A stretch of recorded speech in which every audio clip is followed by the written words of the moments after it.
Thank you everyone for joining the class on a holiday. This is our makeup class for Thursday.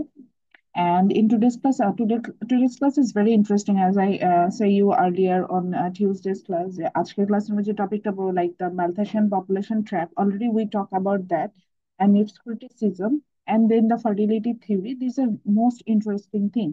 এবং modern economics, specially modern development economics, আমরা যখন birth control নিয়ে কথা বলি আমরা কিন্তু অবশ্যই ডেভেলপমেন্টের সাথে পপুলেশনের কন্ট্রোলের একটা সম্পর্ক রয়েছে। তো আমরা যখন এই বিষয়গুলো নিয়ে কথা বলি এই থিওরি গুলো কিন্তু আমাদের সামনে চলে আসে। এবং ম্যালথস প্রথমে এই বিষয়গুলো নিয়ে কথা বলেছিলেন বিধায় তাকে কিন্তু বলা হয় is the father of this kind of theories like the birth control theories in development, তাকে কিন্তু এগুলো নিয়ে বলা হয়। তা আমরা এগুলা নিয়ে আলোচনা করা শুরু করছি এবং নেক্সট ক্লাসে আমাদের সিটি আছে ইনশাআল্লাহ। সিটি তে কিন্তু আমরা হচ্ছে গিয়ে এই অংশটুকুই কভার আপ করবো, অর্থাৎ আমাদের যে অংশটা আমরা আছি আজকে এই অংশগুলো কভার আপ করে আমরা নেক্সট পোর্শনটাতে চলে যাব। আমার এই প্রথম দিকে একটু ঝামেলা হয়, ওয়েট, আপডেট হয়েছে তো শেয়ার ফাইল গুলো খুঁজে বের করতে পারবো। সো আমি কি স্লাইডটা শেয়ার করেছি আপনাদের সাথে? স্লাইড কি শেয়ার করেছি চ্যাপ্টার 6 এর? ইয়েস ম্যাম, চ্যাপ্টার 6 এর স্লাইড শেয়ার করা হয়েছে। ঠিক আছে। তো আমরা একটু রিক্যাপে যাই। What is Malthusian population trap? Malthus কি বলেছিলেন? ম্যালথাস বলেছিলেন যে আহ আমি যদি একটা কান্ট্রিকে, একটা আইডল কান্ট্রিকে নিয়ে নিই, তাহলে it's population grows with geometrical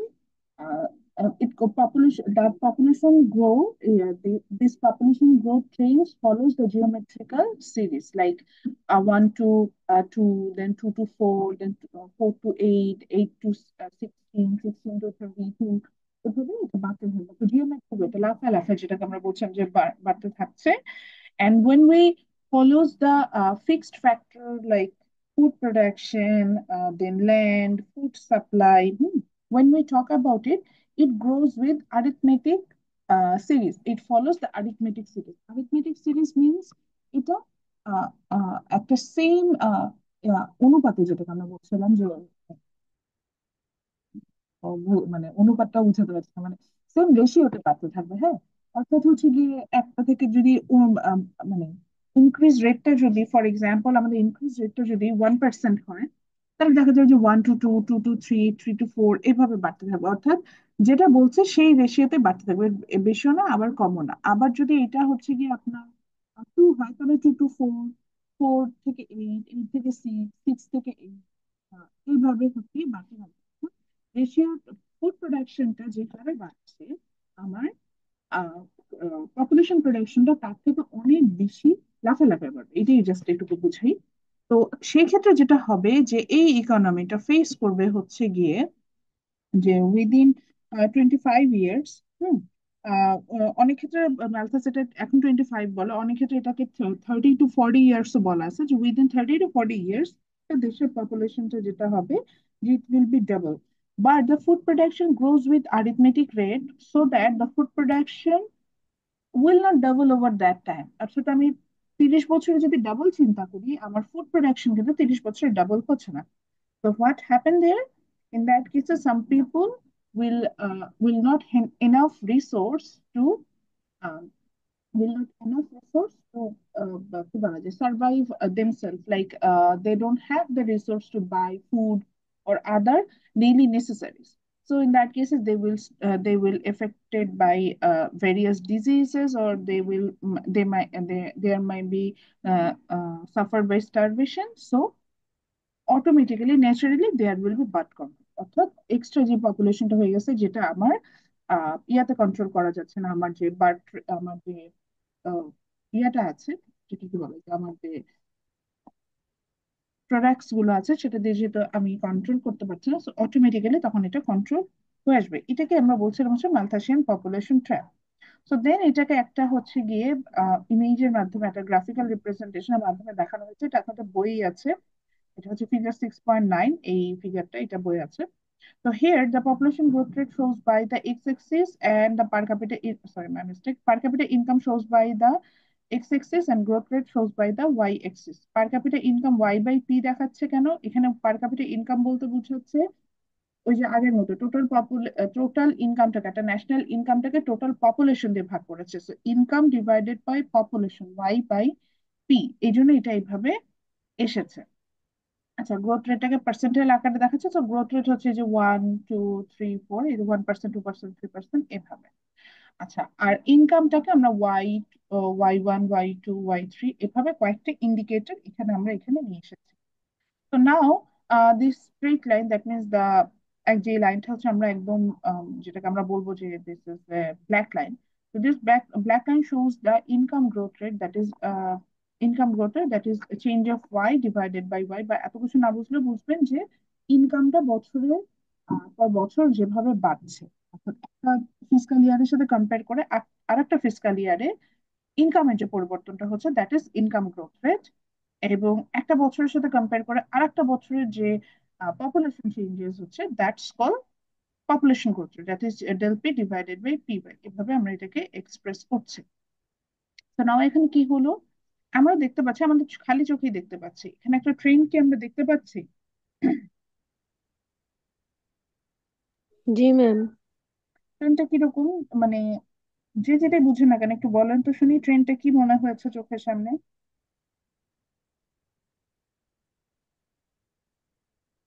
এখানে কিন্তু একটা ট্রেন্ড আছে, মানে কেউ কি এটা নোটিস করেছেন কিনা একটু দেখি। তো বলবেন যে দুইটা গ্রাফ গেছে, একজন আরেকজনকে পাস করেছে এরকম, কিন্তু এইখানেই একটা বিষয় আছে, এটা একটু খেয়াল করেন তো, কেউ দেখি কেউ বলতে পারে নাকি?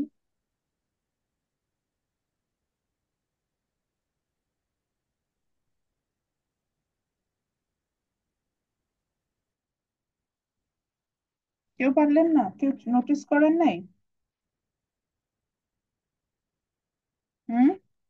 আচ্ছা, তো বুঝতে প্রথমে যদি পারতেছি আমরা না। প্রথমে যদি স্টার্ট করি, হুম, লাইক ইটস জিরো থেকে, আমরা এখানে দেখতে পাচ্ছি in this point, like why not যেটাকে আমরা বলছি, এই ওয়াই নট পয়েন্টে আমরা দেখতে পাচ্ছি যে আমাদের ইনকাম গ্রোথ রেটটা কিন্তু জিরো ছিল। এই যে ওয়াই নট, এই যে এই জায়গাটা, হ্যাঁ। তো ওয়াই নট যেখানে আমরা বলছি, যেখানে আমার ইনকাম গ্রোথ রেট হচ্ছে জিরো, মজার বিষয় হচ্ছে এখানে পপুলেশন স্টার্ট হচ্ছে, সেটাও কিন্তু জিরোই ছিল, that means there is nil population. Then demographic ট্রানজিশনে আমরা কি জানি? ডেমোগ্রাফিক ট্রানজিশনে আমরা জানতাম হচ্ছে গিয়ে যে আমাদের ডেমোগ্রাফিক ট্রানজিশন জানতো, সেটা হচ্ছে গিয়ে যে আমাদের ইয়াটা যেটা, যে সরি, আমাদের প্রথমে বার্থ রেট এবং ডেট রেট দুটোই হাই থাকে, হ্যাঁ। তো বার্থ রেট ডেট রেট দুটো হাই থাকলেও দেখা যায় যে তাহলে বার্থ রেটের সাথে ডেট রেটের তেমন কোনো চেঞ্জেস নাই। খেয়াল করে দেখেন প্রথম দিকে এটা আমরা ডেমোগ্রাফিক ট্রানজিশনের ফার্স্ট স্টেজেই চিন্তা করছি যে রাফলি there is a very poor rate of population change. তো ইনকামও ইনক্রিজ হচ্ছে ওভার দ্য টাইম, আবার পপুলেশন ইনক্রিজ হচ্ছে, কিন্তু population increase was really steady, হ্যাঁ, রিয়েলি স্টেডি। যেহেতু হচ্ছে গিয়ে আমাদের ওই যে বার্থ রেট এবং ডেট রেট, বার্থ রেট যদি আমার 40% হচ্ছিল, ডেট রেট জন্য 35%, তো সেখানে কোনো চেঞ্জেস নেই। নাও অ্যাট দা, এই যে এ পয়েন্ট যেটা, যেখানে আমরা পার ক্যাপিটা ইনকাম আমরা পেয়ে যাচ্ছি Y1, here the population growth rate and the income growth rate, they passes each other. It means ওই সময় যে রিসোর্স গুলো ছিল, ওই সময় যে রিসোর্স গুলো ছিল, ওই রিসোর্স দিয়ে ঠিক এতটুকু পপুলেশনকে they can support. After a point, that means Y1 যখন পার ক্যাপিটা, Y1 যখন আমার income per income growth rate দাঁড়াচ্ছে, the economy is situated at that position where the resources that economy has, they can support this amount of people.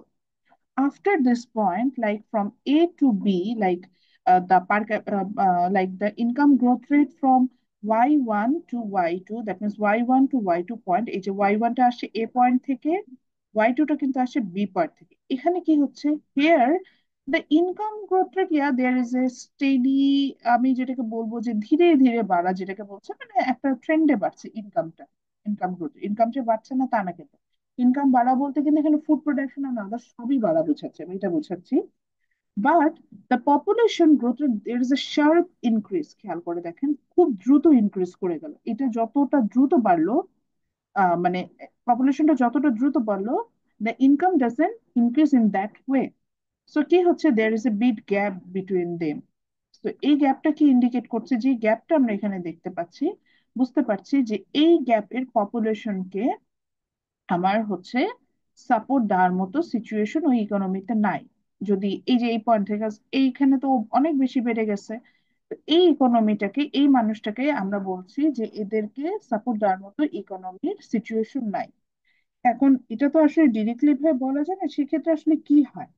এক্ষেত্রে যেটা হয় যে এই ক্ষেত্রে মানুষ তখন আহ মানে ম্যাক্সিমাম রেট, যেহেতু পপুলেশন খুব ম্যাক্সিমাম রেটে বাড়ছে এবং আমার যেটা ইনকাম সেই অনুযায়ী বাড়ে নাই, তখন যেটা হয় যে মানে মানুষ আহ, মানে রিয়েলাইজ করে যে আমার কিন্তু এখন ইয়াটা মানে আমি এখন সার্ভাইভ করতে পারছি না এখানে। So what should I do? I have to control the birth rate, এরকম একটা সিচুয়েশন চলে আসে যে এনিহাও আমাকে পপুলেশনটা কন্ট্রোলের দিকে যেতে হবে। তখন people go for this kind of activity, যে আমি যাতে আমার পপুলেশনটাকে কন্ট্রোল করতে পারি। তো তখন তারা পপুলেশন কন্ট্রোল করার জন্য যে বিভিন্ন রকম যে পলিসি গুলো আছে, গভর্নমেন্ট যে পলিসি গুলো নেওয়া, যে সন্তান নীতি বলেন বা বিভিন্ন ভাবে এনকারেজ করা, এটাতে যায়। তো দ্যাট এই যে এইসব করতে করতে আমরা বি পয়েন্টে চলে আসি। বি পয়েন্টে আসলে তখন কি হচ্ছে, এখন কিন্তু পপুলেশন ডেমোগ্রাফিক ট্রানজিশনে আমরা স্টেজ টু শেষের দিকে আছি। তো হিয়ার আমরা কি দেখেছিলাম মনে আছে কিনা, যে পপুলেশনটা রেট এবং ডেথ রেটটা প্রায় কাছাকাছি দিকে চলে আসছে, মানে তাদের মধ্যে ডিফারেন্সটা কম। তো তখন ইকোনমিটা এমন সিচুয়েশনে আসে যে নাও আবার আমি আমার ইনকাম পার গ্রোথ রেট এবং পপুলেশন গ্রোথ রেট, এই দুটো they passes each other at this point. So এখানে ইকোনমিটা স্টেবল হয়, অর্থাৎ ওয়াই ওয়ান একটা স্টেবল পজিশন, যেখানে আমি কিনা চাইলেই ইকোনমিটাকে আবার ভালোভাবে রাখতে পারছে। আচ্ছা, আবারও প্রশ্ন হচ্ছে ম্যাডাম, ওয়াই ওয়ানটা কেন তাহলে আমরা পাস করে গেলাম? ওয়াই ওয়ানটা পাস করে গেলাম এই কারণে, কারণ ওয়াই ওয়ানের সময় আমাদের যেটা দেখা দিল, পপুলেশন আমাদের ইনকাম হচ্ছে, কিন্তু পপুলেশন ওই সময় যেটা হচ্ছিল, ডেথ রেটটা কমে গেল।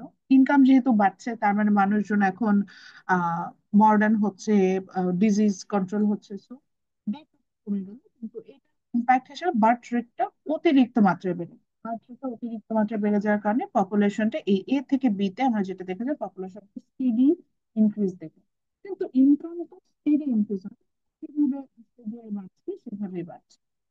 তো দেন এই পয়েন্টে যেটা হলো, এই যে শেষ থেকে ম্যাম, আপনার কথাটা মানে ভালোভাবে শোনা যাচ্ছে না, আপস এন্ড ডাউন হচ্ছে। আমি জি নড়াচড়া ম্যাম, করছি, আপনার কথা নড়াচড়া শোনাই যাচ্ছেন। আচ্ছা, এখন দেখেন তো, আমি নড়াচড়া করছিলাম বেশি। এখন ঠিক আছে? মানে আমি নড়লে আমি বুঝি যে আমার কথাবার্তা দেওয়া হয়ে যায়। তো হেডফোন কানে দেওয়ানো তো আমার, তো এই যে এটা কি বলে, মাউথ পিস লাগানো। এখন ঠিক আছে দেখেন? জি ম্যাম। জি ম্যাম, ঠিক আছে। আচ্ছা, আমি নড়াচড়া করছি না, সমস্যা নেই। আচ্ছা, তো বি পয়েন্টে যেটা হচ্ছিল যে দেন যখন আমি আমি আমি কি সিচুয়েশনটা বোঝাতে পারছি, যে মানুষজন দেখছে যে আমার ইনকাম বাড়ছে। ইনকাম যখন বাড়ছিল এ থেকে বি পয়েন্টে, ইনকাম যখন বাড়ছিল তখন আমার ডেট রেটটা কিন্তু কন্ট্রোল, ইনকাম বাড়াচ্ছে ডেট রেট কন্ট্রোল, কি যে এখন আমার ডিজিজ হলে আমি সেটার জন্য রিমেডি পাচ্ছি, ওষুধ পাচ্ছি, মানে মেডিসিন পাচ্ছি, দেন আমি ডক্টরের কাছে দেখাতে পারছি। তো বার্থ রেট, ডেট রেটটা কন্ট্রোল হচ্ছে, কিন্তু বার্থ রেট, সেহেতু না আমি এখন ভালো লাইফস্টাইল লিডিং করছি, তো আমি কি করবো, আমার বার্থ রেট কিন্তু সেই তুলনায় তাহলে বাড়তে থাকবে। তো বার্থ রেটটা খুব বেশি বেড়ে যায়, বার্থ রেটটা বেড়ে যাওয়ার কারণে পপুলেশন গ্রোথ রেটটাই বাড়ে। তো পপুলেশন গ্রোথ রেট বাড়লে আমার ইনকাম তো সেই তুলনায় বাড়ছে, ইনকাম একটা স্টেডি রেটে বাড়ছিল। তো ইনকাম তখন একটু সাপোর্ট হচ্ছে, এখানে একটা অতিরিক্ত পপুলেশন চলছে, যেটা এখানে এক জায়গায় বলেছে যে ন্যাচারাল ডিজাস্টারের মাধ্যমে কন্ট্রোল হয়, বা আমি বললাম যে এখানে পিপল অ্যাওয়ারনেস বাড়ে, তো সেটার মাধ্যমে কন্ট্রোল হয়। সো কন্ট্রোল হয়ে সেটা বি পয়েন্টে পৌঁছায়। বি পয়েন্টে যে যেটা হয় যে এখানে আবার পপুলেশন গ্রোথ রেট এবং ইনকাম গ্রোথ রেট আমার হচ্ছে গিয়ে সমান থাকে, যেটাকে আমরা বলেছিলাম হচ্ছে কি স্টেবিলাইজ সিচুয়েশন। হ্যাঁ, স্টেবিলাইজড একটা সিচুয়েশন যেটাকে বলছিলাম। বা আমরা বইয়ে দেখবে যেটা অনেক ক্ষেত্রেই বলেছে যে স্টেবল ইকুইলিব্রিয়াম পয়েন্ট, এরকম বলেছে এটার নাম। হ্যাঁ, stable equilibrium point, B and C দুটোকে স্টেবল ইকুইলিব্রিয়াম পয়েন্ট বলেছে, যেখানে পপুলেশন গ্রোথ রেট একটা নির্দিষ্ট মাত্রায় ছিল, ইনকাম গ্রোথ রেট একটা নির্দিষ্ট, মানে দুটো সমান, economy can support each other, এরকম স্টেবল ইকুইলিব্রিয়াম পয়েন্ট এরকম বলবে। সেই পয়েন্টে আমরা পৌঁছে গেলাম। আচ্ছা, বললাম ম্যাডাম এটাই তো ভালো ছিল, ইকোনমি এরপরে আবার কোথায় গেল? এরপরে যেটা হলো যে ইকোনমি আপনার হচ্ছে আহ, এরপরে আমার ইনকামটা ইনক্রিজ করে গেল, পপুলেশনটার ওই যে ডেমোগ্রাফিক ট্রানজিশন একটা সময় যে আমরা কি দেখলাম যে আমাদের পপুলেশনটা মোর অ্যান্ড লেস একদম মানে সমান সমান, যেটাকে বলছি যে আহ ইয়া ওটাকে, দাঁড়ান আমি একটু পেজটাতে যাই, সবাই ভুলে গেছেন আই ফিল লাইক।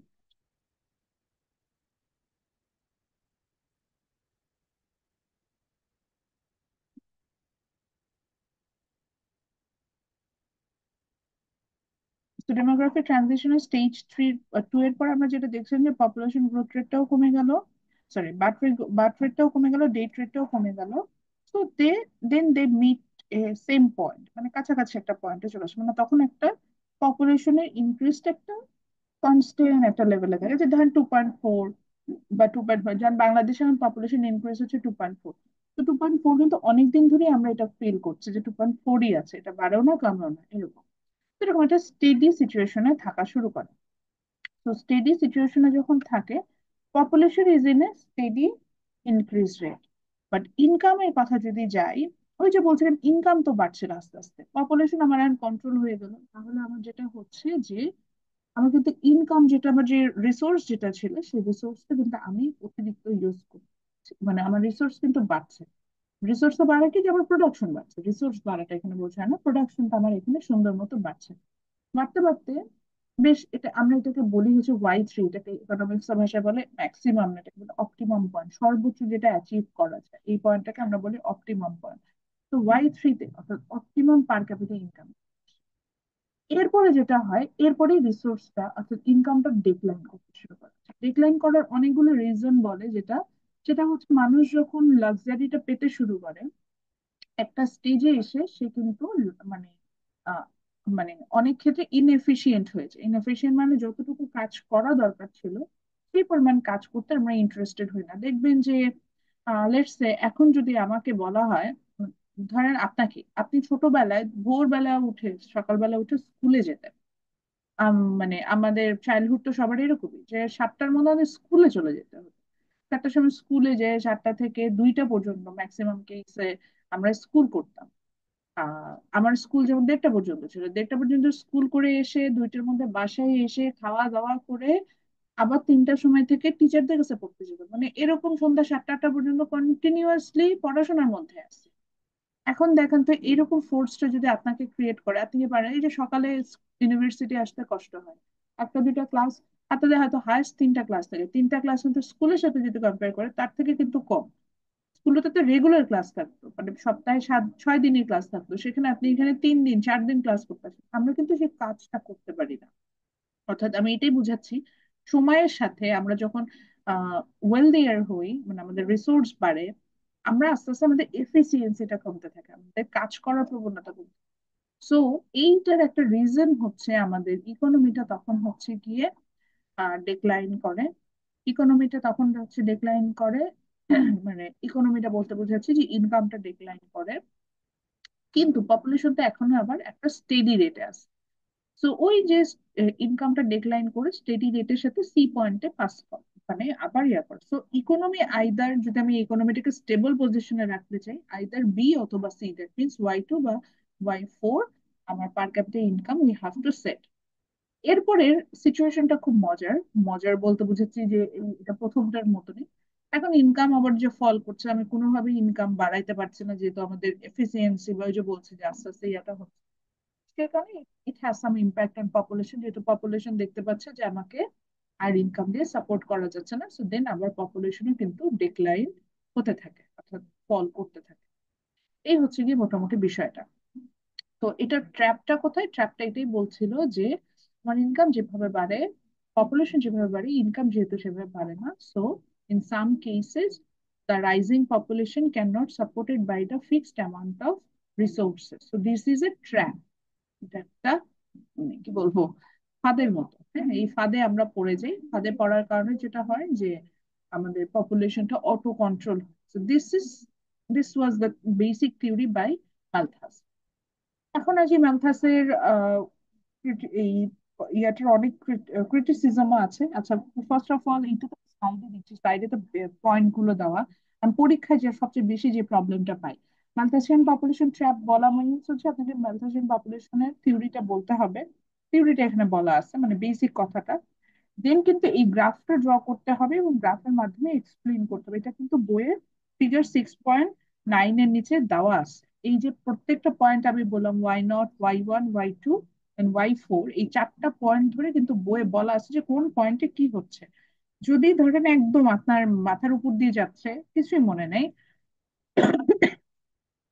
তাহলে যেটা করবেন, অ্যাটলিস্ট এটুকু বলবেন যে Y0 এ আমার ইনকামও জিরো ছিল, the population was nil, the income was nil. After that, the population increases, income increases. But population increases in that way, that is the birth rate is higher than the date rate. So the population increase sharply, but in the same time, income increase in a steady rate. মানে একটা stable যে রেটে বাড়া দরকার সেই রেটে বাড়ছে।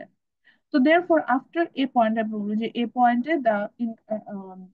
the income and population growth rate passes each other. Here is a stable point, one of the stable point where the income can support overall population. After this point, the population increase in such a way that the income doesn't support it, like A to B point. Then at B point, it reaches again another point where the income and the population growth rate again passes to each other. It's called the stable economic situation. Stable কেন বলছি? Equilibrium situation. Stable বলছে, এখন আপনি বলতে পারেন madam এই পয়েন্টটাকে আমরা stable equilibrium কেন বললাম না? এটাকে আমরা স্টেবল ইকুইলিব্রিয়াম বলি না বিকজ এতে আমার গ্রোথ রেটও খুব কম। গ্রোথ রেট তো দেখতেই পাচ্ছি, ওয়াই এক্সিস গ্রোথ রেটটা খুব কম থাকে, বি পয়েন্টে কিন্তু গ্রোথ রেটটা বেশ ভালো একটা পয়েন্টে যেয়ে পৌঁছায়, বি বা সি। এই কারণে আমরা সাধারণত বি বা সি পয়েন্টটাকে আমরা, তো এই পয়েন্ট গুলো ব্যাখ্যা করলেই হয়ে যাবে। এবার চলে আসে ক্রিটিসিজম। এগেন বইয়ের প্রত্যেকটা ক্রিটিসিজমের পয়েন্ট নিয়ে খুব ডিটেল আলোচনা করা আছে। মানে আমরা জাস্ট এখানে কি পয়েন্ট ধরে বলবো, বই দেখবেন যে ফার্স্টলি, সেকেন্ডলি, থার্ডলি এভাবে বলছে। ফার্স্ট এরকম, second criticism is like this, third criticism is like this, এই এরকম করে করে অনেকগুলো কথা এখানে বলেছে। তো আমরা এখানে ম্যাম চলে যাই। এটা কি ম্যাম 6.4? না ম্যাম 6.6। সরি বুঝিনি, কোনটা 6.6? ম্যাম এই যে এই ফিগার। ফিগার 6.6 আমি তো দেখতে পাচ্ছি না। ক্রিটিসিজম যেটা বলতেছেন, আচ্ছা, ম্যালথেসিয়ান পপুলেশন ট্র্যাপ যেটা, আমার কাছে হচ্ছে দুইটা বই। আমার বাসায় যে বই, সেই বইটা হচ্ছে পুরাতন। তো পুরাতন বইয়ে কিন্তু এটা 6.8 ম্যালথেসিয়ান ইয়া দেওয়া, আপনার ছবিটা, ম্যালথেসিয়ানের পপুলেশন ট্র্যাপে যে ছবিটা হবে, ফিগার নাম্বার 6.8 দেওয়া। As far I remember new বুকে, অর্থাৎ আপনাদের কাছে তো লেটেস্ট ভার্সন না, ওটা তো 6.8 দেওয়া না ফিগার? ম্যাম 6.6 দেওয়া। 6.6 ম্যালথেসিয়ান পপুলেশন ট্র্যাপ লিখে 6.6 দেওয়া ফিগার নাম্বার। ম্যাম জি ম্যাম। আচ্ছা, তাহলে সবাই একটু কষ্ট করে যেটা করেন, একটু খাতায় লিখে রাখেন, ম্যালথেসিয়ান পপুলেশন ট্র্যাপের ফিগারের নামটা হবে ম্যালথেসিয়ান পপুলেশন ট্র্যাপ। কারণ এখানে যেহেতু আমি আমার নতুন বইটাতে দেখছি না, আমি আমার পুরাতন বইটা হাতে ধরা, তো এই জন্য আমি ওখানে কিন্তু আমার 6.8। তো ওখানে জাস্ট লিখে রাখেন ফিগারের নামটা হবে ম্যালথেসিয়ান পপুলেশন ট্র্যাপ। ওটার নিচে যে মানে ছবিটার নিচে যে পোর্শনটা আছে সেখানে এই পয়েন্ট গুলো ব্যাখ্যা দেওয়া আছে। ওকে, জাস্ট শর্টকাটে লিখে রাখেন যে ওই নামটার নিচে যে ছবিটা, এই ছবিটাই কিন্তু এই ছবিটার নিচে যে পয়েন্ট গুলো, মানে মানে প্যাসেজ গুলো, ওখানে হচ্ছে ব্যাখ্যাগুলো দেওয়া আছে, ওখানে দেখবেন। আর ক্রিটিসিজমটা আছে হচ্ছে এর পরের ছবিটাতে, ওইটার নামও কিন্তু আমার বইয়ে যদিও এটা দেখাচ্ছে হচ্ছে গিয়ে 6.9, এবং এটার নাম দিয়েছে হচ্ছে how technological and social progress allow nation to avoid the population trap, এরকম বলে। তো সেই জায়গায় হচ্ছে গিয়ে ওটা 6.9 বইয়ে দেওয়া। এখন আপনার যদি 6.9 না হয় তাহলে বুঝবেন যে ক্রিটিসিজম দিয়ে আলাদা একটা প্যাসেজই আছে বড় করে ম্যাম আমার ওখানে। বই 6.7। 6.7, তাহলে একটু মাথায় রাখেন যে এটা 6.7 হতে পারে নিউ বুকে, নতুন বই। আপনারটা কত এডিশন? ম্যাম এটা হচ্ছে 13 এডিশন। 13। আচ্ছা, মাহবুব যদি বলছে 13, তাহলে 13 এটা 6.7ই হবে, হয়তো কিছু ফিগার ওরা ইয়া করেছে। ঠিক আছে, তাহলে ক্রিটিসিজমটা আমরা পাবো 6.7। ক্রিটিসিজম খুবই সহজ, মানে এমনি নর্মালি চিন্তা করেন। দেখেন বালতাস একটা কথা বললো, বললো যে পপুলেশন বাড়বে জিওমেট্রিক্যালি আর ফুড প্রোডাকশন বাড়বে অ্যারিথমেটিক্যালি। দেন বললো যে এই জন্য যে পপুলেশন এমন হয়ে যাবে একটা সময় যে ফুড প্রোডাকশন সাপোর্ট দিতে পারবে না, দেন হচ্ছে গিয়ে আমরা বেশ কিছু মানুষ এই ক্ষেত্রে নাই হয়ে যাবে, এরকম কথাটা অনেকটা এরকমটা, এই তো এর বাইরে তার কিছু না। মানে আমার প্রথম কথা, আচ্ছা ভাই, একটা দেশে কি মানে মানে সায়েন্সের কি ইমপ্রুভমেন্ট নেই, মানে টেকনোলজিক্যাল ইমপ্রুভমেন্ট বলে কি কিছু নাই? তো একটা দেশে যদি টেকনোলজিক্যাল প্রোগ্রেস হয়, লাইক আগে একটা জমি থেকে যে পরিমাণ ফসল উৎপন্ন হতো এখন কি তা হয়? তার থেকে অনেক বেশি ফসল উৎপন্ন হয় না? ম্যালথাসের এটা কনসিডার করা উচিত ছিল না? কথাটা বুঝতে পেরেছেন? ম্যালথাস কিন্তু এটা ইগনোর করে গেছে। সেকেন্ড পয়েন্ট যেটা আসছে, মানে আচ্ছা এটা নিয়ে আর একটু বলি।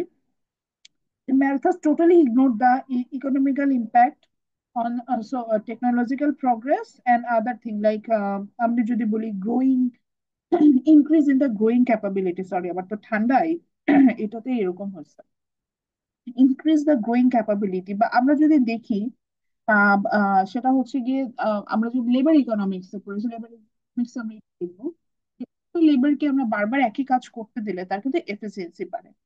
এফিসিয়েন্সি বাড়া মানে কিন্তু প্রোডাকশন বাড়বে। এখন আমাকে আমার আমার আমি যেমন আমাকে যদি অ্যাজ এ ফ্যাকাল্টি মেম্বার বলেন, আমাকে এখন বলি ইনস্ট্যান্ট আমি 10-12টা ক্লাস নিতে পারবো উইদাউট এনি প্রিপারেশন যে কোনো টপিকের উপর, মানে যে টপিক গুলো আমি পড়াই, দিস ইজ কল এফিসিয়েন্সি। এটা হয়তো 8 ইয়ার্স ব্যাক আমি যখন স্টার্ট করেছি তখন এই এফিসিয়েন্সি ছিল, I need some preparation. But এখন সেই প্রিপারেশনটার দরকার নেই, কারণ আমি আহ, নিতে নিতে এমন ভাবে ইউজ টু হয়েছি যে আমি এটাতে ওকে, আমি রেগুলার বেসিসে ক্লাস নিতে পারছি, কিভাবে আসলে আমি জিনিসগুলো বুঝি। তো এই প্রোগ্রেস যেটা, সেটাকে আমরা কিন্তু টেকনোলজিক্যাল প্রোগ্রেসের মধ্যে, অর্থাৎ লেবারদের মধ্যে যে এফিসিয়েন্সি বাড়ে, তারপরে আমরা সায়েন্সের যদি ইমপ্রুভমেন্ট হয় সেখানে আমরা কিন্তু এমন টেকনোলজি নিয়ে আসবো যেটাতে লো স্কেল ল্যান্ড বা লেবার রিসোর্স ইউজ করে we can produce a large amount of product. Let's আমি যদি ধরেন, আমি সিম্পল একটা যে আমরা আগে ভুট্টা থেকে ভুট্টা থেকে হচ্ছে আটা, এটা থেকে বানায় খাওয়া হতো। তো ভুট্টা থেকে এখন কত ধরনের খাবার বানানো যায়, তাই না? ভুট্টা থেকে ফর এক্সাম্পল পপকর্ন যে বানায়, পপকর্ন কত অ্যামাউন্টের হয়, বাল্ক অ্যামাউন্টের হয়, এবং সেটা দিয়ে কিন্তু প্রচুর হচ্ছে কি মানুষের আমি যেটাকে বলি সার্ভাইভ করতে পারবে। এখানে আসেন ভুট্টার যে ওয়েস্টেজ, আগে এগুলো ফেলে দেওয়া হতো, এখন কিন্তু এসব ওয়েস্টেজ ফেলে দেওয়া হয় না। এসব ওয়েস্টেজ গুলো কি করা হয়, এগুলো এনিমেল ফুড হিসেবে ইউজ করা হয়, বা এই ওয়েস্টেজ গুলোকে ন্যাচারাল ফার্টিলাইজার হিসেবে ইউজ করা। So these are some example of technological improvement, science improvement. Science আমাদেরকে অ্যালাউ করেছে, এগুলা লার্ন করতে, যে এই জিনিসগুলো করলে তুমি এভাবে তোমার প্রোডাকশন বাড়াতে পারবে। তো what happen there, in that cases আমাদের যেটা হচ্ছে যে আমরা কিন্তু একটা একটা সুন্দর একটা রেগুলার বেসিস আমরা দেখতে পাচ্ছি যে আমাদের প্রোডাকশনটা কিন্তু ওভার দ্য পপুলেশন, আমার প্রোডাকশন কিন্তু I just mean that over the population আমার প্রোডাকশনও কিন্তু বাড়ছে। তো এই টেকনোলজিক্যাল ইম্প্যাক্ট গুলোকে একদমই হচ্ছে গিয়ে ম্যালথাস ইগনোর করেছে, সে এগুলা নিয়ে তেমন কোনো কথাই বলে নাই। সেকেন্ড যেটা বলেছে সেটা হচ্ছে কি no connection between the population growth and level of per capita income. এখন কথা হচ্ছে কি উনি যেটা দেখিয়েছে, that is the relationship between the level of per capita income and population, does every country will follow this trend? Let's say US এর কথা যদি আমি বলি, USA does not follow this, but আমি যদি লিস্ট ডেভেলপ কান্ট্রিজ গুলোর কথা বলি, maybe they will follow this kind of trend, where the population growth rate is really high but they don't think about their income. So সেখানে হয়তো এটা হতে পারে, but if we talk about the developed country, or or the country which reach the high mass consumption level according to the Rostro stages of growth, those country actually doesn't follow this kind of uh, population and income trend.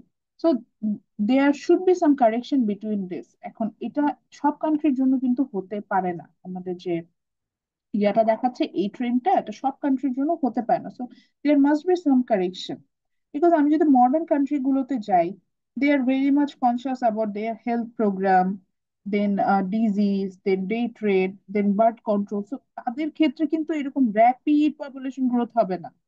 আবার they are very much conscious about technological progress, so তাদের income করতেও কিন্তু অন্যরকম হবে। So এই জিনিসগুলো গিয়ে কিন্তু মাল্টাস টোটালি ইগনোর করছে। So সব কান্ট্রি কিন্তু এরকম হবে না। আর যেটা হচ্ছে গিয়ে যেটা লাস্ট যে কথাটা বলছে, micro micro economic of family size individual and not aggregate variables. আচ্ছা, এটা বলতে উনি যেটা অ্যাকচুয়ালি বুঝিয়েছে যে family size basically it's not same in every country or every economy. uh, every economy. For example, আমি যদি বাংলাদেশে বলি, বাংলাদেশে কিন্তু ফ্যামিলি সাইজ 5 to 6 এরকম হলো। 5 একটা আইডাল ফ্যামিলি সাইজ আমরা ধরে নিই। এখন এখনকার সময়ে হয়তো পাঁচজন চারজন পাঁচজন একটা ফ্যামিলি সাইজ ধরে নিই। If you talk about USA, UK, European country, ওখানে দেখবেন যে ওদের একটা বাচ্চাই খুব রেয়ার কেস, বা ওদের ফ্যামিলি হয়তো খুব ছোট। আহ তিনজন এরকম একটা ফ্যামিলি সাইজ নিয়ে কিন্তু ওরা মেইনলি মেনটেন করে। এবং ওদের দেখা যাচ্ছে যে ফ্যামিলি প্ল্যানিং এর বিষয়েও ওদের ইন্টারেস্ট খুব কম, ফ্যামিলি গ্রো করার বিষয়। তো সেখানে কিন্তু এই যে মাইক্রো ইকোনমিক ফ্যামিলি সাইজ, এটা যে আমরা এখানে আহ, একটা কম্পোনেন্ট হিসেবে উনি নিয়ে দেন থিওরিটাকে ডেভেলপ করেছে, এটারও কিন্তু একটা কারেকশন দরকার আছে। যেহেতু আম, এটা হচ্ছে গিয়ে মানে যেটাকে বলছি now, most of the families like in developing country, most of the families they are decided about not to have more children. So এই কারণে কিন্তু সেখানে ফ্যামিলি সাইজ আমরা একটা ভেরিয়েবল ধরে পপুলেশন গ্রোথ রেটটাকে দেখায়। আমি এটা থিওরি দিতে পারি না।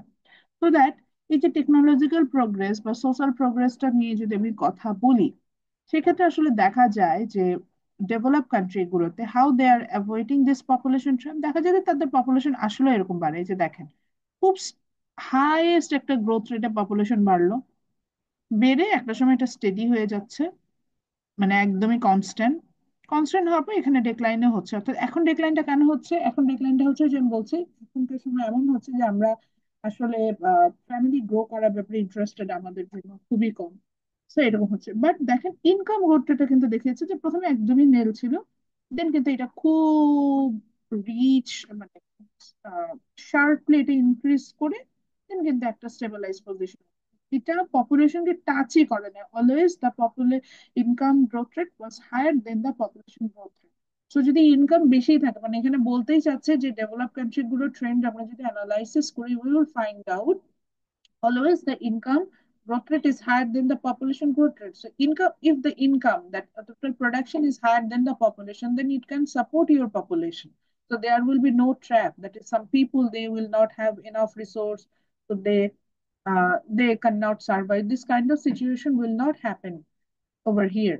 So কি হবে, পপুলেশনটা কিন্তু একটা স্টেডি ওয়েতে আমরা সুন্দর মতো চলে যাবে।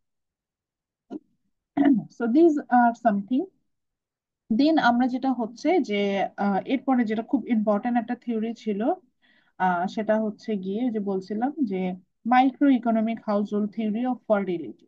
আমরা এখন এই যে লাস্টে যেটা কথা বলেছিলাম, দেখেন ম্যালথাসিয়ান পপুলেশন ট্র্যাকে যে মাইক্রো ইকোনমিক ফ্যামিলি সাইজ, এই যে ফ্যামিলি সাইজটা ইজ নট এ কম্পোনেন্ট, মানে এটাকে আমি একটা ভেরিয়েবল হিসেবে ধরে নিতে পারি না, ম্যালথাসিয়ান থিওরিতে নিয়ে আসে।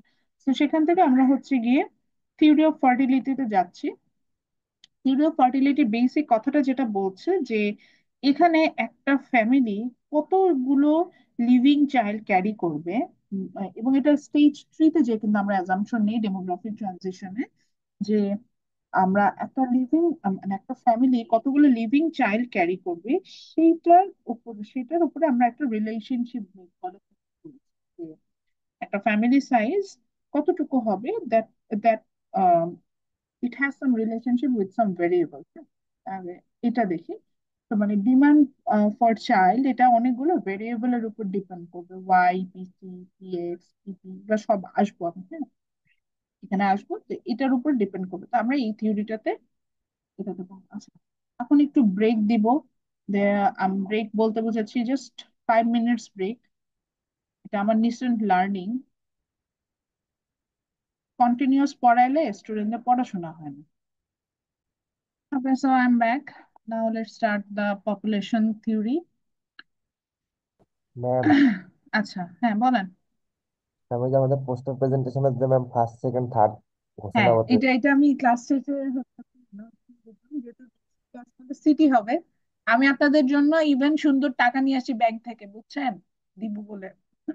সো ওই ক্লাসে সবাই থাকবে, ওইটা সারপ্রাইজ, সবার সামনে অ্যানাউন্সমেন্ট করবে, এবং উইনার গ্রুপ গুলোকে আমি জি ম্যাম। হচ্ছে গিয়ে তাদের গিফটটাও দিব, ওটা ইনস্ট্যান্ট ওই দিন দিব। আমি গ্রুপ ম্যাম আশিক মনে হচ্ছে ফার্স্ট হবে ম্যাম, এই জন্য ম্যাম এত তাড়াহুড়ো। আমি গ্রুপ সিলেক্ট করেছি। বাই দা ওয়ে, আমি এরপরও 4টা গ্রুপ সিলেক্ট করেছি, যে 4টা গ্রুপের সাথে আমি ফার্দার কাজ করতে চাই। আমাদের ইয়াং রিসার্চার হোক বা যেটাই হোক না কেন, এই গ্রুপগুলোর সাথে যাতে আমরা এই টপিক গুলোর উপরে ডেভেলপ করে পরবর্তীতে একটা আর্টিকেল দাঁড় করাইতে পারি, এটা আমার ইচ্ছা আছে। এরপরও যদি কোনো গ্রুপ মনে করেন যে না, interested, আপনারা ফার্দার আপনাদের টপিকের উপরে কাজ করতে চান, আর্টিকেল প্রডিউস করতে চান, আইটিডির জন্য প্রিপারেশন ম্যাম নিতে চান। আপনার কথা শোনা যাচ্ছে না। আমার কথা শোনা যাচ্ছে না সিরিয়াসলি ম্যাম এখন? মাঝে মাঝে ম্যাম স্লো আসছে কেন? জি ম্যাম আচ্ছা, এখন ক্লিয়ার।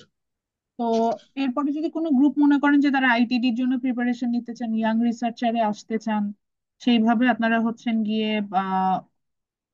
আসতে চান, সেখানেও আমি আপনাদেরকে সাপোর্ট দিব। তো আমি কয়েকটা গ্রুপ সিলেক্ট করেছি যাদের টপিকটা আমার কাছে ভালো লেগেছে।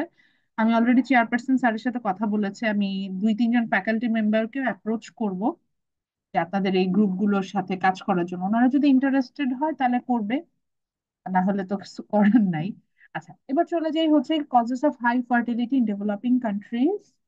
আমরা দেখবো যে ডেভেলপিং কান্ট্রি, যেটাকে একটু আগে বলছিলাম যে মাইক্রো ইকোনমিক ফ্যামিলি সাইজ, অর্থাৎ ফ্যামিলি সাইজটাকে আমরা একটা ভেরিয়েবল হিসেবে ধরে কোনো থিওরি ডেভেলপ করতে পারি না। তো এই ক্রিটিসিজম থেকেই আমরা থিওরি অফ ফার্টিলিটিটা ডেভেলপ করি, এবং থিওরি অফ ফার্টিলিটি বেসিকলি আপনাকে বলবে why the fertility rate is really high in developing country. Bangladesh also a developing country, or we can say we are between the least developed and developing genre. So এখানে যেটা হচ্ছে, আমরা এখানে যেখানে হচ্ছে গিয়ে একটা জিনিস অ্যাজিউম করে নিচ্ছি, সেটা হচ্ছে গিয়ে আমরা প্রথম 2টা বা 3টা বাচ্চাকে কনজিউমার গুড হিসেবে চিন্তা করছি, আর পরের বাচ্চাগুলোকে আমরা ইনভেস্টমেন্ট গুড হিসেবে চিন্তা করছি। কনজিউমার গুডটা কি? কনজিউমার গুডটা বলতে বোঝাচ্ছে যে যেটা হচ্ছে গিয়ে যে আমার ফ্যামিলিতে বাচ্চার একটা ডিমান্ড আছে, অর্থাৎ একটা ফ্যামিলি উইদাউট বেবি আমরা আসলে চিন্তা করতে পারি না। তো সেটাকে হচ্ছে আমরা কনজিউমার গুড হিসেবে চিন্তা করছি। আর ইনভেস্টমেন্ট গুডটাকে আমরা চিন্তা করছি যে এটা হচ্ছে পরবর্তীতে আমরা হয়তো চিন্তা করলাম যে না, ফিউচারে সার্টেনিটির জন্য অনেক ক্ষেত্রে বাবা মা অনেকগুলো বাচ্চা নেয়, তারা চিন্তা করে যে তাদের ফিউচারটা যাতে, ফিউচারে তাদের ওল্ড এজে যাবে, সেক্ষেত্রে যাতে কোনো বাচ্চা তাদেরকে সাপোর্ট দেয়, বা অনেক ক্ষেত্রে ফ্যামিলি অ্যাসেট অনেক বেশি থাকে, তো সেই অ্যাসেট ম্যানেজমেন্ট অনেক বেশি বাচ্চার দরকার হয়। এরকম চিন্তা করে আমরা সেটাকে ইনভেস্টমেন্ট গুড বলছি। প্রথম 2টা বাচ্চাকে আমরা কনজিউমার গুড বলছি, পরের বাচ্চাগুলোকে আমরা ইনভেস্টমেন্ট গুড বলছি। এই ছবিটা আমরা পরে বুঝবো। তো এখন চলে আসি তাহলে বাচ্চার ডিমান্ড। হ্যাঁ, the demand for child, it's a relationship. হ্যাঁ, demand for child, it can be expressed by a equation। একটা বাচ্চার ডিমান্ড একটা ফ্যামিলির জন্য কেমন, এটা একটা ইকুয়েশনের মাধ্যমে এক্সপ্রেস করা যায়, এবং it shows a relationship between some variables। কোন কোন ভেরিয়েবলের মধ্যে রিলেশনশিপ দেখো সেটাও বলছি।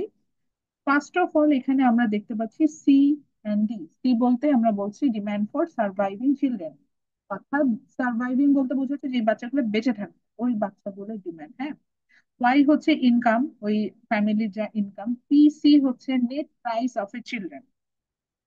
Net price of A children বলতে বোঝাচ্ছে হচ্ছে গিয়ে আপনার একটা বাচ্চাকে আপব্রিং করতে আপনার যে খরচটা হয়, that's called net price of children. বাচ্চা জন্ম নেওয়া থেকে শুরু করে ধরেন তার একটা সময় পর্যন্ত সে টোটালি ডিপেন্ডেন্ট থাকে, ফর 0 to 5 years তার সে টোটালি ডিপেন্ডেন্ট। সে কি খাবে, কি করবে, গোসল করবে কি, খাবে কি, ঘুমাবে কখন, সবই আমাদের maintenance. These are some price. হ্যাঁ, so net price of per children, then তার স্কুলিং আছে, হেলথ কেয়ার আছে। সো এটা হচ্ছে net price of per children. PX হচ্ছে গিয়ে price of other goods. Other goods বলতে বোঝাচ্ছে একটা বাচ্চা বড় হওয়ার সাথে সাথে কিন্তু আদার্স কিছু ভেরিয়েবলও আছে। আমি একটা বাচ্চা নেওয়া মিন্স করতে গিয়ে সেই বাচ্চার শুধু খাওয়ার বা ক্লোথ বা শেল্টার এটাই না, সেই বাচ্চাটাকে একটা সময় আমাকে হেলথ কেয়ার দিতে হবে, এডুকেশন দিতে হবে, বা অন্য বাচ্চাকে অন্য ধরেন একটা স্ট্যান্ডার্ড লিভিং স্ট্যান্ডার্ড যদি আমি দিই, সেই অনুযায়ী তাকে স্পেসেস হোম দিতে হবে। This are some others variable, আমরা হয়তো বাচ্চার সাথে সাথে চিন্তা করি না, বাট পরবর্তীতে এই খরচগুলো অ্যাড হয়। তো এটাকে আমরা বলছি price of others good. And TX বলতে এখানে যেটা বুঝেছে, test for goods relative to the children.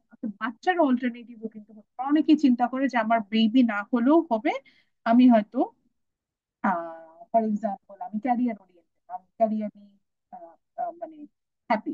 তো সেক্ষেত্রে ক্যারিয়ারটা ইম্পর্টেন্ট বেশি কিনা, ক্যারিয়ারের আমার প্রাইসিংটা কেমন, মানে কস্টটা কেমন, টেস্টটা কেমন, সেটাই হচ্ছে এখানে ইম্পর্টেন্ট। অনেকে চিন্তা করে যে আমার বেবি দরকার নাই, সেক্ষেত্রে আমি হচ্ছে কি ওয়ার্ল্ড ট্যুর দিয়ে পারবো, তো তার কাছে ট্যুরিজমটা একটা ইম্পর্টেন্ট ফ্যাক্টর, তো সেইখানে একটা আমরা হিসেবে চিন্তা করতে পারি। যেমন এই যে এটা বলতে বলতে আমার মনে হলো যে রিসেন্ট টাইমে একজন কবি মারা গেছেন, হেলাল হাফিজ। তো উনি কিন্তু সিঙ্গেল ছিলেন, এবং উনি মারা গেছেনও একদম নিঃসঙ্গ অবস্থায়। উনি মানে আফটার হিজ ডেট উনি বাথরুমে পড়েছিলেন, ওখান থেকে তাকে উদ্ধার করে নিয়ে যাবে হসপিটাল। তো দেখেন এটা কিন্তু ওনার চয়েস, বাই চয়েস। ওনাকে যে কেউ, উনি একদম সুযোগ পায়নি এরকমও না, সুযোগ বলতে বোঝাচ্ছে ফ্যামিলি গ্রো করার। ওনার হয়তো সেই ইয়েটা ছিল। সো যখন আপনি এই ডিসিশন নিবেন যে আমি একা থাকবো, তো আপনাকে কিন্তু এটাও ডিসিশন নিতে হবে আফটার 40 বা আফটার 50 আপনি কিন্তু একা। ওই সিচুয়েশনটাতে হ্যান্ডেল করতে হয়েছে, যে বলছে test for other goods relative to the children. এইভাবে চিন্তা করতে হবে যে আমি যদি চিলড্রেন না চাই, সেক্ষেত্রে ওই টাইমে যে আমি সার্ভাইভ করে ওই সিচুয়েশনটা হ্যান্ডেল করতে পারবো। Test for goods relative to children, এরকম। আচ্ছা, এবার আসি হচ্ছে কি এক্স কে এখানে কি বোঝাচ্ছে। এক্স বলতে এখানে নাম্বার বোঝাচ্ছে। যে লাইক 1 2 3 4 5, এটা এন নাম্বার পর্যন্ত, অর্থাৎ অসংখ্য পর্যন্ত আপনি এখানে নিতে পারবেন। তাহলে আমরা কি বুঝলাম, যে একটা বাচ্চার ডিমান্ড কিসের উপর ডিপেন্ড করে, একটা ফ্যামিলির it's related to the income, price of the children, price of the related goods, and taste for others good relative to the children, এইটার উপর ডিপেন্ড করে। তাহলে একটা একটা ফ্যামিলি বাচ্চা নিবে কিনা, এটা ডিপেন্ডই করে ওই ফ্যামিলির ইনকাম কেমন, বাচ্চাটা আপব্রিং করতে খরচ কেমন হবে, অন্যান্য খরচ কি আছে বাচ্চাটাকে বড় করার জন্য, এবং এই বাচ্চা না নিলে তাদের যে সিচুয়েশন হতো সেইটার costing, মানে সেটার যে টেস্ট, ওইটার সাথে এটাকে কম্পেয়ার করছে। তো এই সবগুলো ভ্যারিয়েবলের উপর ডিপেন্ড করে কিন্তু demand for children for a family depend করে। এখন প্রশ্ন হচ্ছে কি, আপনি বলতে পারেন যে মানে মানে বাংলাদেশে যেমন আমরা demand for children is really high, but in Japan is very low. Why? Because বাংলাদেশে হাউসের ইনকাম কম হলেও দেখা যাচ্ছে যে আপব্রিঙে আমরা যে খরচ, আমরা যে লিভিং স্ট্যান্ডার্ড বাংলাদেশে দিই, জাপানে সেটা দেয় না। So, জাপানে কিন্তু লিভিং স্ট্যান্ডার্ডটা মেনটেন করতে অনেক খরচ একটা বাচ্চাকে বড় করতে। তারপরে রিলেটিভ যে ফ্যাক্টর যে বলছে, এডুকেশন, হেলথ কেয়ার, এগুলোর খরচ অনেক বেশি। তারপরে বাচ্চা ছাড়াও ওখানে আসলে সার্ভাইভ করে, ওল্ড এজে যা তাদের টেক কেয়ার করা মানুষ থাকে, তাদের সবকিছুই মানে মেনটেন করা। তো এটার জন্য একটা বাচ্চার দরকার, মানে এটাই। বাচ্চা যে বড় হলে তাদেরকে দেখবে, সন্তান যে দেখবে, এরকম তো কোনো সার্টিনিটি কিছু নাই। তো এই কারণে যেটা হয় যে আপনার হচ্ছে গিয়ে জাপানে কম, বাট বাংলাদেশ হাউ এই ওয়াইটা কম হলো, বাকিগুলোর মানে ইয়াগুলো ভেরিয়েবলের রেট অনেক বেশি। বাংলাদেশে বাচ্চা না থাকলে আপনাকে ওল্ড এজে আপনাকে দেখবে কে, এরকম কোনো মানে এটা আমরা বলতেই পারি না, জান বুঝি না যে কে হবে। সেই কারণে বাংলাদেশে কিন্তু এটার খুব প্রচলন আছে। এখন আসি, এখানে কিছু কন্ডিশন আছে, নিও ক্লাসিক্যাল কন্ডিশন, যেটা বলছে যে আমি যদি change in CD, that means demand for children, আমি যদি চেঞ্জ ইন ইনকামের সাথে দেখাই, ওয়াইটা এখানে ইনকাম ছিল, এই ডেল্টা দিয়ে বোঝাচ্ছে যে চেঞ্জ। আমরা ইয়াতে পড়েছি আপনার, আমি তো আপনাদের যে বিজনেস ম্যাথমেটিক্সে যে আমরা ডিফারেন্সিয়েশনে যে সিম্বলটা ইউজ করতাম, এটা হচ্ছে সেটা। তো আমি যদি চেঞ্জ ইন, আমি যদি চিলড্রেনটাকে আমরা বলি যে ইনকামের সাথে হচ্ছে গিয়ে ভেরিয়েবলের সাথে দেখাই, তাহলে বুঝতে হবে যে higher household income the greater demand for children, এরকম আমরা বুঝি। অর্থাৎ তাও যদি না বুঝি, এখানে আমি শর্টকাটে লিখি, এখানে সম্পর্কটা আসলে পজিটিভ। প্রথম দুইটা ভেরিয়েবলের সাথে সম্পর্ক হচ্ছে পজিটিভ, এটাই বলছি। সো হায়ার ইনকাম মানে আমার যদি একটা ফ্যামিলির ইনকাম, ওয়াই আমি ইনকাম বুঝেছি, ইনকামটা যদি বেশি হয়, বুঝবেন যে ডিমান্ড ফর চিলড্রেনও হাই হবে, এটাই জাস্ট বোঝাতে চাচ্ছি। এরপরে আসেন price of the net children. The higher of the price of the net children, the lower the family, the demand for children, এরকম বলছে সিচুয়েশনটা। অর্থাৎ বাচ্চার দাম যদি বেশি হয়, বাচ্চার দাম বেশি হয় বলতে বলছি যে বাচ্চার যদি আপব্রিং এ, জন্ম দিতে অনেক খরচ হয়, সেই ক্ষেত্রে ডিমান্ড ফর চিলড্রেন পোর হয়ে যায়, এটাই বলছে CD differentiate differentiation of CD divided by differentiation of del P, del PC যেটাকে বলছি প্রাইস অফ চিলড্রেন, সেক্ষেত্রে কমবে। আচ্ছা, আপনার কি মনে হচ্ছে আদার ভেরিয়েবল গুলোর যদি other variable relatives to the children, আমি যেটাকে বলছিলাম যে সেটা যদি হচ্ছে গিয়ে price of the other product, যেটা অন্য কিছু আছে, যেটা আমার চিলড্রেন না থাকলে যে প্রোডাক্ট গুলো হবে যেগুলো আমি কনজিউম করবো, সেটার প্রাইস যদি অনেক বেশি হয়, অর্থাৎ আমার বাচ্চা নাই কিন্তু আমি এটা সাবস্টিটিউট হিসেবে ফুড কনজিউম করছি, সেটার যদি প্রাইসটা আবার বেশি হয়, তখন আমি কি হবে, তখন আমার মনে হবে যে তাহলে থাক ভাই, আমার বাচ্চাই ভালো। সো এই কারণে যেটা হচ্ছে যে পিএক্স অর্থাৎ price of related products other than children, এইটা হচ্ছে গিয়ে আমার যত বেশি হবে, হায়ার হবে, আমার ডিমান্ড ফর চিলড্রেনটা তত বেশি হাই হবে। অর্থাৎ আমি যদি দেখি যে অন্যান্য প্রোডাক্ট বেশি expensive rather than children, the family will demand for more children. Lastly হচ্ছে গিয়ে বলছিলাম যে the product related to the the product related to the মানে the taste of other product related to the children, সেক্ষেত্রে এটার demand যত, মানে এটা বলতেছে যে এটা যতটা হাই হবে আমার ডিমান্ড ফর চিলড্রেন বাড়বে। হুম? আহ, মানে এটা বলছে যে এটা যদি হাই হয়, পরে সরি উল্টা বলে ফেলছে, এটা যত লো হবে আমার ডিমান্ড ফর চিলড্রেন তত হচ্ছে গিয়ে বাড়বে। তো লেটস সে আমার যদি এমন হয় যে আমার ট্রাভেল করার টেস্টটা বেশি ভালো লাগে, তাহলে কিন্তু আমি চিলড্রেনের ডিমান্ড কমাই দিই। ট্রাভেল করার টেস্ট যদি কম হয় তাহলে কিন্তু করবো। তো এখন আসেন যে এটা কিছু এম্পিরিক্যাল এভিডেন্স আছে, যে ফার্টিলিটি থিওরি আমি বললাম যে it's a relationship between this, এটার কিন্তু একটা কিছু এভিডেন্সও আছে। সো এভিডেন্স গুলো নিয়ে কথা বলি, শেষ আমাদের আর হয়তো 5 মিনিটস লাগবে।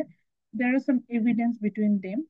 এভিডেন্সটা কি বলছে যে একটা দেশের মানে মানে কিছু ক্ষেত্রে আমরা যেটা বলছি যে সার্ভাইভিং চিলড্রেন বা একটা ফ্যামিলির কতগুলো চিলড্রেন হবে, এটা ডিপেন্ড করে অনেকগুলো ভেরিয়েবলের উপরে। হ্যাঁ, ফার্টিলিটি ডিপেন্ড করে অনেকগুলো ভেরিয়েবলের উপর। প্রথমে আসে women's education, role and status. Women যত শিক্ষিত হবে, রোল প্লে করতে শিখবে, সেক্ষেত্রে কিন্তু তারা সচেতন হবে। আননেসেসারি অনেকগুলো বাচ্চা তারা জন্ম দিবে না। আননেসেসারি বলছে এই কারণে যে বাচ্চাগুলোকে যদি প্রপারলি আমরা গাইডলাইন না দিতে পারি, তো সেটাকে বোঝায় আননেসেসারি, তো তখন দিবে না। তো women education and role is important here and their status, মানে তারা রোল প্লে কতটুকু এখানে, বড় লোকরা বুঝায় নাই, তারা তাদের সেটা কতটুকু বলতে পারছে সেটা ইম্পর্টেন্ট। আচ্ছা, then female non agriculture wage payment. Non agriculture wage payment বলতে আগে তো আসলে এগ্রি বেসড ইকোনমি ছিল, এগ্রিকালচার পেমেন্টটাকে কনসিডার করা হতো। এখন যে উমেনরা বিভিন্ন কাজে ইনভলভ হচ্ছে, these are non agriculture sector. So মেয়েরা যত বেশি কাজে ইনভলভ হবে, এমপ্লয়মেন্ট পাবে, সেখানে তাদের ওয়েজ যত বেশি, স্যালারি আই মিন, তো তখন কিন্তু তারা লেস ইন্টারেস্টেড হবে টু গ্রো দ্য ফ্যামিলি, এরকম একটা সিচুয়েশন কিন্তু বলে। তো এটা একটা important factor. Then rise in a family income level. যদি ইনকাম লেভেল, ফ্যামিলির ইনকাম বেশি থাকে, সেক্ষেত্রে ইউজুয়ালি ফার্টিলিটি বেশি হয়। ইনকাম কম হলে ফার্টিলিটি কম হয়। আচ্ছা, রিডিউস দ্য ইনফ্যান্ট মর্টিলিটি। শিশু মৃত্যুর হার যত কম হবে, ডিমান্ড ফর চিলড্রেন কিন্তু কম হবে। মানে শিশু মৃত্যুর হার কম হওয়া মানে সার্ভাইভাল চিলড্রেনের সংখ্যা বাড়বে, সো দ্যাট আমার ডিমান্ড ফর চিলড্রেন কিন্তু কমবে।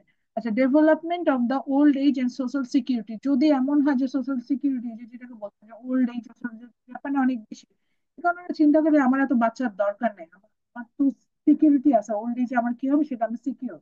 সেরকম development of old age and social security, এটা যদি থাকে সেক্ষেত্রে কিন্তু চিলড্রেন যেটা হচ্ছে যে সেটা নেওয়ার প্রবণতা কমে। আচ্ছা, expand schooling opportunities. Schooling opportunity যদি বাচ্চাকে প্রপার গাইডলাইন দেওয়া, মেনটেন্স করা, এটার জন্য যে স্কুলিং, যেটা বোঝায় প্রি স্কুল থেকে শুরু করে আমি একদম টার্সিয়ারি লেভেল এডুকেশন পর্যন্ত বুঝাচ্ছি, সেটা যত বেশি অপরচুনিটি গ্রো করবে তত বেশি চিলড্রেনের প্রতি ডিমান্ড। আচ্ছা, এরপরে আসি হচ্ছে গিয়ে যে কনসিকুয়েন্সেস অফ হাই ফার্টিলিটি। যদি খুব বেশি হাই ফার্টিলিটি হয়, এটার কি কোনো ইম্প্যাক্ট নেই? Definitely it has some impact, আমরা তো জানি। এটা একদম ছোটবেলা থেকে আমরা এগুলার উপরে হচ্ছে থিওরি পড়তে থাকি। সো সবচেয়ে বেশি যেটা হয় যে if there is high fertility, আমি কিন্তু এখানে পপুলেশন গ্রোথ রেটটাকে বুঝিয়ে, আমি ফার্টিলিটিটাকে বুঝিয়েছি। তো যদি ফার্টিলিটিটা হচ্ছে গিয়ে আমার মানে খোরশেদ, আমি আপনাকে বারবার মিউট করে দিচ্ছি, আপনি একটু মিউট করেন। সো ফার্টিলিটিটা যদি এখানে খুব বেশি হাই হয়, আমার নেটওয়ার্ক একটু আনস্টেবল, সরি। তো ফার্টিলিটি রেট যদি এখানে খুব বেশি হাই হয়, তখন আমরা বুঝি যে কি হবে, সেই দেশে উন্নয়ন হবে না, এটাকে আমরা বলি আন্ডার ডেভেলপমেন্ট। দেন এনভায়রনমেন্ট ডিস্ট্রাকশন হবে, Why there will be environment distraction? Because when there is high fertility, lots of people will be there. That means the population growth rate is high. So they need more space to live in. So they will deteriorate, it will cause the deterioration of environment. Let's say Bangladesh কি আমরা পাহাড় নদী ভরাট করব, পাহাড় কেটে ফেলতেছি, নদী ভরাট করব, because we need space. আমার তো ল্যান্ড নাই, প্লেন ল্যান্ড যেগুলো আছে সেগুলো এগ্রিকালচারে ইউজ হচ্ছে, তাহলে আমরা নতুন ল্যান্ড করবো না, কারণ আমরা কিন্তু এই আছে একটা পপুলেশন ডিস্ট্রিবিউশন। পপুলেশন ডিস্ট্রিবিউশন বলতে বোঝাচ্ছে হচ্ছে এখানে পপুলেশন মানে কেমন বুঝাবো, ধরেন ঢাকা সিটিতে পপুলেশন ডিস্ট্রিবিউশন যেরকম, নেত্রকোনাতে কি সেরকম? ঢাকা সিটিতে পার কিলোমিটার যেরকম পিপল থাকে, নেত্রকোনাতে কি সেরকম থাকে? বা পঞ্চগড়ে কি সেরকম থাকে? পঞ্চগড় শহর গেলে ফাঁকা ফাঁকা লাগে না? ঢাকা শহর কি কখনো ফাঁকা ফাঁকা লাগে? বুঝাতে পারি না এই বিষয়টা। সো পপুলেশন ডিস্ট্রিবিউশনটা ইকুয়াল হয় না যদি হাই ফার্টিলিটি থাকে। আর লাস্টে বলছে হচ্ছে কি সাবঅর্ডিনেশন অফ উমেন, মানে উমেনকে যে মানে ডিস্ট্রয় করা বা তাদের উপরে যে কন্ট্রোল করা, সেটা কিন্তু অনেক বেশি বেড়ে যায় যদি ফার্টিলিটি রেটটা হয়ে যায়। তো দেন হচ্ছে গিয়ে আরো কিছু কথা আছে যে population growth rate is real problem, যেটা আমরা বলছিলাম যে হাই ইয়েটা। তো সেক্ষেত্রে আমরা আসলে কি কি করতে পারি, সেক্ষেত্রে আমরা হচ্ছে গিয়ে এটার ইম্প্যাক্ট গুলো কি কি সেটা একটু তো বুঝতে বললাম, যে যেটা বললাম হাই লার্জলি ইম্প্যাক্টটা হচ্ছে আমরা এরকম আহ যে সেটা হচ্ছে লোয়ার ইকোনমিক গ্রোথ হয়, পভার্টি ইনইকুয়ালিটি দেখা দেয়, এডুকেশনের উপর ইম্প্যাক্ট দেখা যায়, এনভায়রনমেন্টাল, ইন্টারন্যাশনাল মাইগ্রেশন মাইগ্রেশন দেখা যাচ্ছে। আমরা এখন কি হয় গ্রামে বিশেষ করে কি করে সিটি এরিয়াতে থাকে, কোথায় আসে, ঢাকায় আসে, হ্যাঁ নারায়ণগঞ্জে চিটাগাংয়ে চলে যায়, কারণ জানে যে এখানে কাজ আছে। তো এই যে ইন্টারন্যাশনাল অর্থাৎ দেশের মধ্যে কিন্তু মাইগ্রেশন গুলো হয়ে থাকে। So these are something.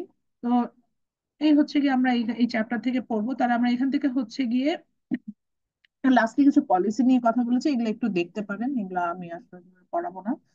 তো তাহলে এখন আমরা কি করতে পারি, আমরা এখন যেটা করতে পারি সেটা হচ্ছে গিয়ে আমরা যেটা করতে পারি সেটা হলো যে পপুলেশনটাকে কন্ট্রোল করার জন্য কিছু পলিসি নিতে হবে, সেই পলিসি গুলো নিয়ে এখানে বলা আছে। তো পলিসি গুলো অ্যাকচুয়ালি আমাদের ইম্পর্টেন্ট না, তো আমি এটাতে গেলাম না।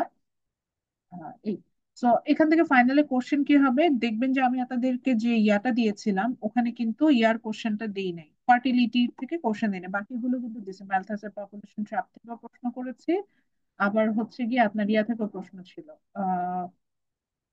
এটা কি বলে বলে গেছি, মানে প্রথম যে দুটো থিওরি আমি পড়ে যাচ্ছি, ডেমোগ্রাফিক ট্রানজিশন, এই দুটো থেকে কোশ্চেন দিয়েছে, কিন্তু ম্যালথেসিয়ান পপুলেশন ট্র্যাপের ক্রিটিসিজম থেকে প্রশ্ন দিয়েছে, কিন্তু ফার্টিলিটি থিওরি থেকে আমি কোনো প্রশ্ন দিইনি।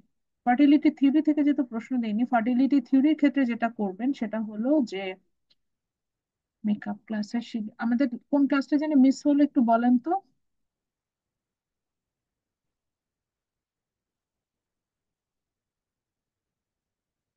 12 তারিখে ক্লাসটা মিস ম্যাম করেছি। বৃহস্পতিবারের মিস হয়েছিল একটা। হ্যাঁ, ম্যাম 12 তারিখে ক্লাসটা মিস, ম্যাম 12 তারিখে ক্লাস 12 তারিখে। শুরু ছিল। মেকআপ ক্লাসের ইয়া দিচ্ছি তো। তো এই ক্ষেত্রে যেটা হচ্ছে যে আমি কিন্তু রিজন হচ্ছে গত সেমিস্টারে আমি ওদের পড়াইনি, ইয়াটা পড়াইনি, কি বলে।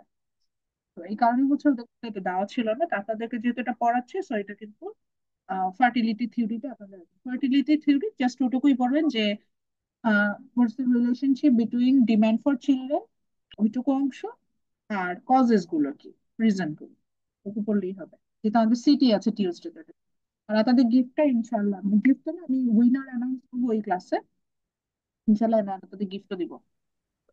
ভয়াবহ রকমের ডিজাস্টার দেখতে পাবো, ডিজাস্টার মানে ওই দিন জ্যামে কাঞ্চন ভরে গেছে।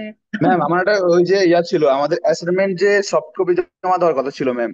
একটা আস্তে কথা বলবো আমি, তারপর আমি বলে নিই অ্যাসাইনমেন্টটা আসলে জমা দিবেন কি, আমি সময় দিব, যেহেতু আমি এখনো ইয়া করে নাই। আমি হয়তো এটা নেক্সট, আমাদের এক্সাম হবে তো হচ্ছে 17 তারিখ, আমি তো 19 তারিখ পর্যন্ত সময় দিব।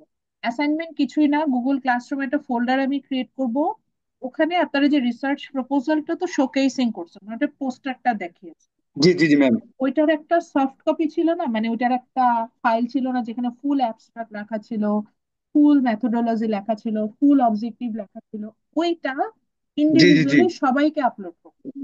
মানে আকাশ, জি আকাশেরটা ম্যাম। করবে, আকাশের গ্রুপে যদি 10 জনও থাকে 10 জন ইন্ডিভিজুয়ালি এটা আপলোড, বুঝাতে পারছি? কিন্তু এটার জন্য সময় পাবেন, মানে এটা আজকেই দিতে হবে তা না, আমি টিউসডে বলেছিলাম, কিন্তু টিউসডে দিব না, যেহেতু আমি একটা ক্লাস মাঝখানে নিই ওই ফোল্ডার ক্রিয়েট করে এটা আমি তো এই আপকামিং থার্সডে। জি ম্যাম, আমি এটাই বলতে চাচ্ছিলাম যে ফোল্ডারটা ক্রিয়েট করে দিলে যাদের হয়ে গেছে তারা জমা আচ্ছা দিয়ে ঠিক আছে, দিবে আমি আর কি। তাহলে ফোল্ডার ক্রিয়েট করে দিচ্ছি। তো এটার লাস্ট ডেট থাকবে হচ্ছে থার্সডে পর্যন্ত, ঠিক আছে? থার্সডের মধ্যে ওকে দিলেই ম্যাম, হবে, কিন্তু এটা ওকে। ইন্ডিভিজুয়ালি দিতে হবে, এটা গ্রুপ ওয়াইজ দিলে হবে না, এটা ইন্ডিভিজুয়ালি দিতে হবে। আর আমার সিটির কথা একটু বলে নিই। সিটির দিন আমাদের ঝামেলা হতে পারে, যেহেতু আমাদের প্রি অ্যাজাম্পশন যেটা সিটির দিন, অ্যাসাইনমেন্টের দিন, প্রেজেন্টেশনের দিন আমাদের ঝামেলা হয়। সেই ক্ষেত্রে যদি আমরা দেখি যে আমাদের সিটির ওই যে ইয়া হয়ে যাচ্ছে, আমি সেই ক্ষেত্রে চেষ্টা করব ওই দিনই, আমি ওই দিন থাকবো অফিসে, থাকবো। সো আমি দরকার হলে অন্য কোনো স্লটে 3টা থেকে 4টা, মানে এটা খুব এক্সট্রিম কেসে যদি আমি দেখি যে সিটি হয়ে নিতে পারতেছি না, আমি একটা রুম অ্যারেঞ্জ করবো, দরকার হলে সেই সময় সিটি, কিন্তু সিটি ওই দিন কোনো ক্যান্সেলেশন হবে না। ম্যাম এবারও কি 20 মার্কের সিটি হবে? হ্যাঁ, আমি কোশ্চেন তো 20 মার্কেরই করি, কোশ্চেন 20 মার্ক, মানে মোটামুটি ফাইনালে প্রিপারেশন নিয়ে আসবো। ঠিক আছে, থ্যাংক ইউ এভরিওয়ান, ভালো থাকবেন সবাই, দেখা হবে ইনশাল্লাহ নেক্সট ক্লাসে। আসসালামু আলাইকুম।